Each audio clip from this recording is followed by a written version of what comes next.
പശ്ചിമേഷ്യയിൽ യുദ്ധസമാനമായ അന്തരീക്ഷം തുടങ്ങിയിട്ട് കുറെ നാളുകളായി. നമ്മൾ കഴിഞ്ഞ കുറെ ദിവസങ്ങളായി കേൾക്കുന്ന വാർത്തകൾ ഇസ്രായേൽ വിവിധ രാജ്യങ്ങളിൽ, ലെബനൻ അടക്കമുള്ള രാജ്യങ്ങളെ ആക്രമിക്കുന്നതായിരുന്നു. ഹിസ്ബുള്ളയ്ക്ക് നേരെ അതിരൂക്ഷമായ ആക്രമണം ഇസ്രായേൽ അഴിച്ചുവിട്ടിരുന്നു.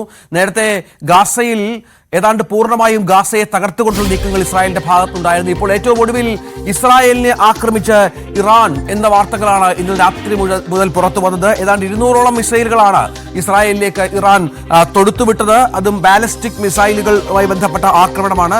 ഇസ്രായേൽ നഗരമായ ടെൽ അവീവിൽ ഉൾപ്പെടെ ബാലിസ്റ്റിക് മിസൈലുകൾ പതിച്ചു എന്നാണ് പുറത്തുവരുന്ന വിവരം. പക്ഷേ നാശനഷ്ടങ്ങൾ റിപ്പോർട്ട് ചെയ്യപ്പെട്ടില്ല. അയൺ ഡോം സംവിധാനം ഉപയോഗിച്ച് ഈ മിസൈലുകളെ പൂർണ്ണമായും പ്രതിരോധിക്കുകയായിരുന്നു ഇസ്രായേൽ ചെയ്തത് എന്നാണ് നമുക്ക് ലഭ്യമാകുന്ന വിവരം. ഇസ്രായേലിന്റെ പ്രതിരോധ സംവിധാനം അത്രത്തോളം മികച്ചതായതുകൊണ്ട് മാത്രമാണ് കാഷ്വാലിറ്റീസ് ഇതുവരെ report ചെയ്യാതിരുന്നത്.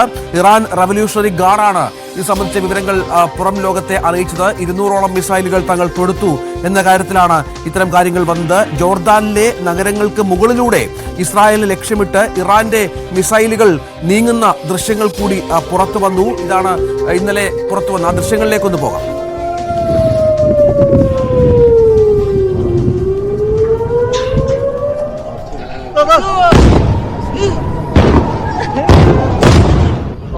Okay, guys, we got to get off the roof. These are coming down right next to us here.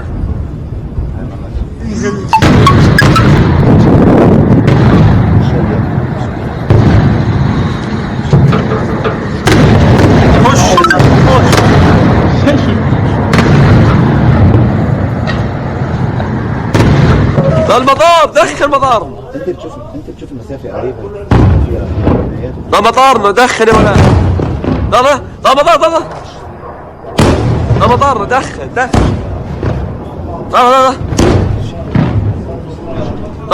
المطار ده يمنع عن تحرك 200 المطار.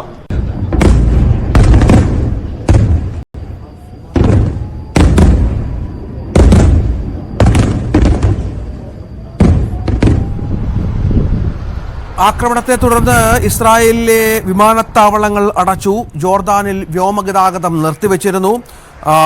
നേരത്തെ നമുക്കറിയാം ഇസ്രായേലിലെ US എംബസി ജീവനക്കാർക്ക് അമേരിക്കയുടെ നിർദ്ദേശവും ഉണ്ടായിരുന്നു, സുരക്ഷിതമായി ബങ്കറുകളിലേക്ക് മാറണമെന്നത്. ഇന്ത്യക്കാർക്കും സമാനമായ നിർദ്ദേശമുണ്ട്. അനാവശ്യ യാത്രകൾ ഒഴിവാക്കണമെന്നും ഷെൽട്ടറുകളിലേക്ക് മാറാൻ തയ്യാറായിരിക്കണമെന്നും ഇസ്രായേൽ അധികൃതരുമായി നിരന്തരം ബന്ധപ്പെടുന്നുണ്ട് എന്നുമാണ്. ഇന്ത്യക്കാർക്ക് ഒരുപാട് മലയാളികളുള്ള ഒരു പ്രദേശം കൂടിയാണ് ഇസ്രായേൽ എന്ന് മനസ്സിലാക്കണം. പക്ഷേ ആർക്കും പരിക്കേൽക്കുകയോ മരണമോ റിപ്പോർട്ട് ചെയ്യപ്പെട്ടില്ല ഇതുവരെ എന്നുള്ളതാണ് ഏറ്റവും പ്രധാനപ്പെട്ട വിവരം.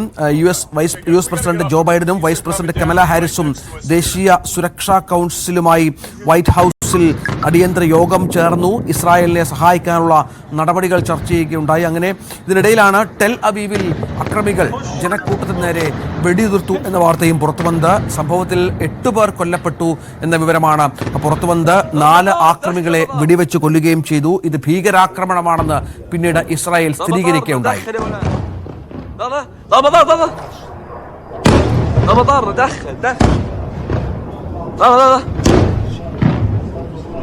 ده المطار ده يمنع عن تحرك 200 المطار.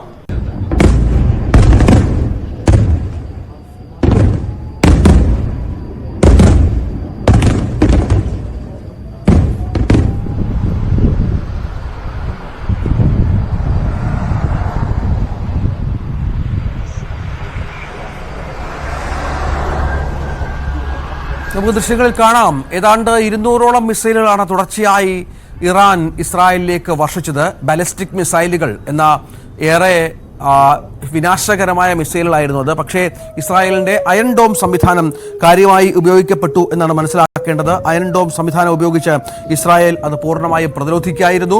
നേരത്തെ ജനങ്ങൾക്ക് മുന്നറിയിപ്പുണ്ടായിരുന്നു പൂർണ്ണമായും ബങ്കറുകളിലേക്ക് മാറണം എന്നതിന്.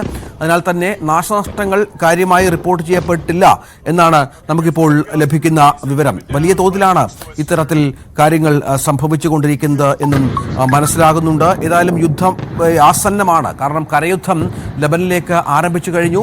ഇസ്രായേലിന്റെ മുന്നറിയിപ്പുണ്ട്. ഇറാന് ഇപ്പോൾ ഇസ്രായേൽ പറഞ്ഞിരിക്കുന്നത് ഇതിന് തിക്തഫലങ്ങൾ അനുഭവിക്കേണ്ടി വരും എന്ന് തന്നെയാണ്. തിക്തഫലങ്ങൾ ഉണ്ടാകും, എത്രയും പെട്ടെന്ന് തിരിച്ചടി ഉണ്ടാകും എന്ന സൂചനകൾ കൂടി ഈ ഘട്ടത്തിൽ പുറത്തുവരുന്നുണ്ട്.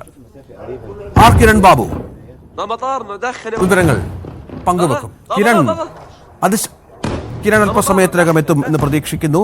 ഏതായാലും വലിയ തോതിലുള്ള ആക്രമണ സംഭവങ്ങൾ റിപ്പോർട്ട് ചെയ്യപ്പെടുന്ന പശ്ചാത്തലമാണ് ഇപ്പോൾ ഉണ്ടാകുന്നത്. ഇറാന് നേരെ നമുക്കറിയാം, നേരത്തെ ഗാസയിൽ എങ്ങനെയാണ് ഇസ്രായേൽ ആക്രമണം നടത്തി ഹമാസിനെ ഏതാണ്ട് പൂർണ്ണമായും ഇല്ലാതാക്കിയത് എന്നുള്ളത്.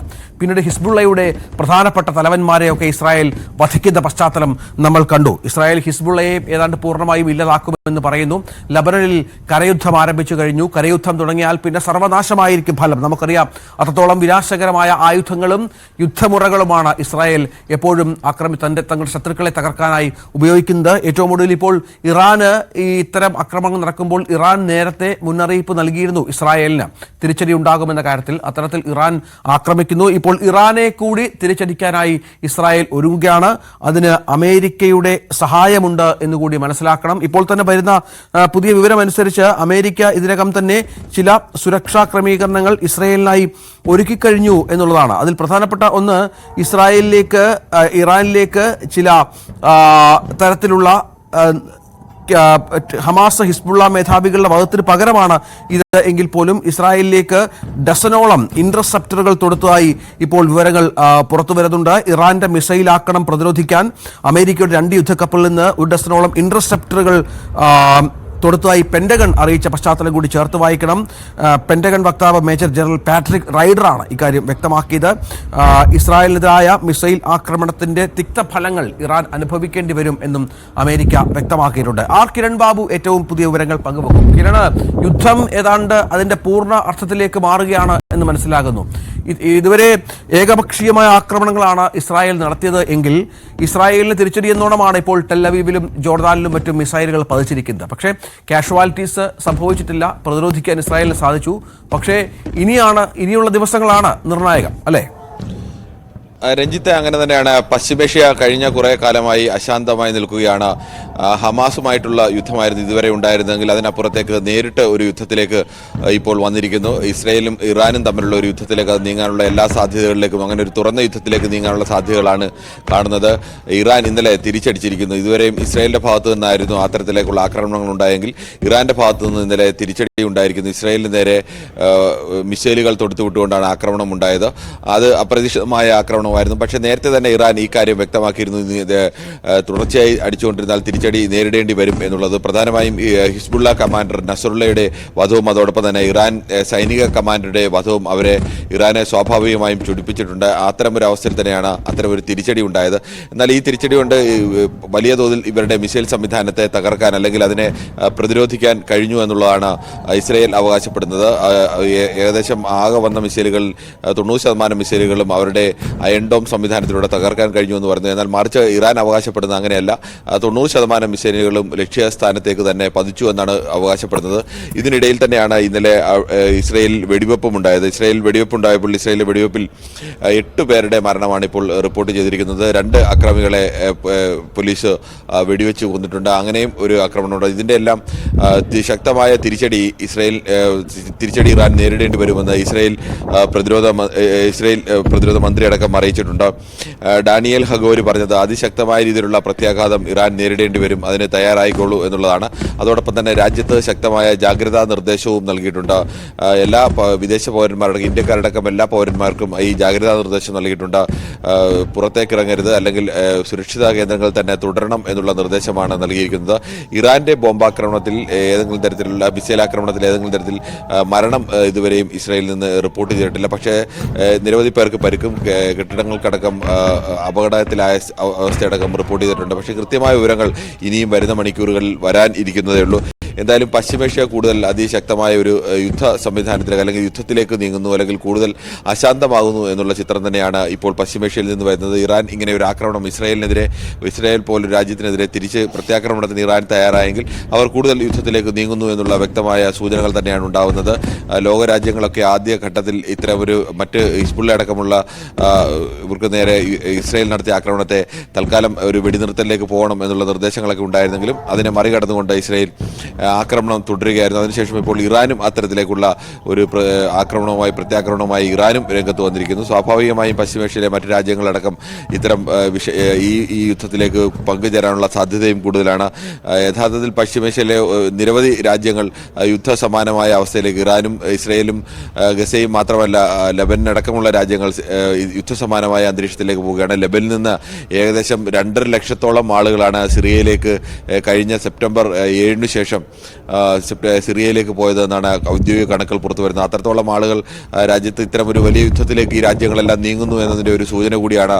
വലിയ തോതിൽ മറ്റു രാജ്യങ്ങളിലുള്ള ആളുകൾ സമീപത്തെ രാജ്യങ്ങളിലേക്ക് കടക്കുന്നത്. ജീവനും സ്വത്തിനുമടക്കം അപകടമുണ്ടാകാനുള്ള സാധ്യത കൂടി മുന്നിൽ കണ്ടാണ് കടക്കുന്നത്. എന്തായാലും കടുത്ത ഒരു അരക്ഷിതമായ ഒരു അന്തരീക്ഷത്തിലേക്കാണ് പശ്ചിമേഷ്യ നീങ്ങുന്നത്. ഇതാണ് സാഹചര്യം. ഏതായാലും വലിയ ആക്രമണങ്ങൾ ഉണ്ടാകുന്നു ഇറാനിലേക്ക് ഉടനെ ഉണ്ടാകുമെന്നുള്ള സൂചനകളാണ് പുറത്തുവരുന്നത്. അമേരിക്കയുടെ പിന്തുണ പൂർണ്ണമായും ഇസ്രായേലിന് ലഭിച്ച പശ്ചാത്തലം കൂടി ഇതിനോട് ചേർത്ത് വായിക്കണം. ഏതായാലും യുദ്ധം അതിൻ്റെ പൂർണ്ണ അർത്ഥത്തിലേക്ക് മാറിയാൽ എത്രത്തോളം അശാന്തിയാകും ഈ പശ്ചിമേഷ്യയിൽ സംഭവിക്കുക എന്ന കാര്യമൊക്കെ കാത്തിരുന്ന് കാണേണ്ടി വരും.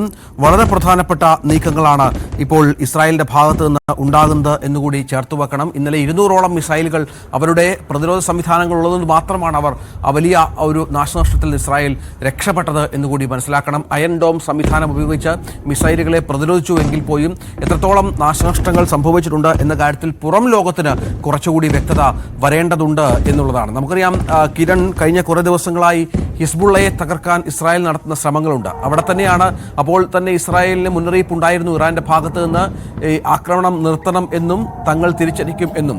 അതിപ്പോൾ സംഭവിച്ചിരിക്കുന്നു. ഇതിപ്പോൾ ലോകക്രമത്തിലുണ്ടാക്കുന്ന നിരവധിയായ മാറ്റങ്ങൾ കൂടിയുണ്ട്. അമേരിക്ക പൂർണ്ണ പിന്തുണയോടുകൂടി ഇസ്രായേലിനൊപ്പമുണ്ട്. യൂറോപ്യൻ യൂണിയനും ഇറാന്റെ ബാലിസ്റ്റിക് ആക്രമണത്തെ പ്രതിരോധിക്കുന്നുണ്ട്. അങ്ങനെ ലോകരാജ്യങ്ങളുടെ ഒരു വലിയ വിഭാഗത്തിന്റെ പിന്തുണ തേടിയാണ് ഇസ്രായേലിന്റെ നീക്കമെന്നത് ശ്രദ്ധേയമാണ്.